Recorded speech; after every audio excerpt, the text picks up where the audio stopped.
Nye skattesatser for 2026.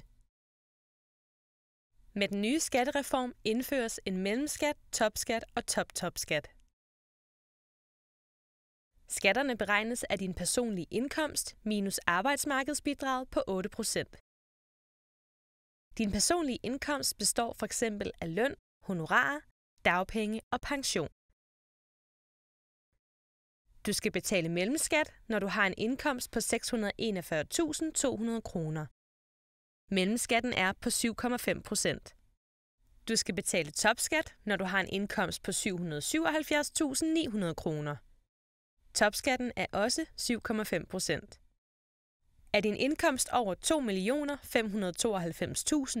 2.592.700 kroner, skal du betale top-topskat.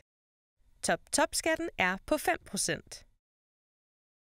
Skattereformen betyder også en justering af beskæftigelsesfradraget.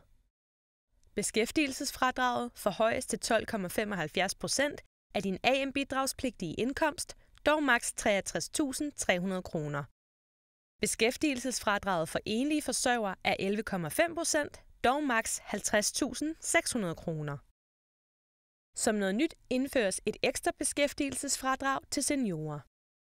Fradraget kan opnås, hvis du har 1 eller 2 år til folkepensionsalderen. Det vil sige, at på forskudsopgørelsen 2026 er det årgang 1960 og 1961, som kan få et ekstra beskæftigelsesfradrag. Du kan læse mere på skat.dk/satser-skattetyper.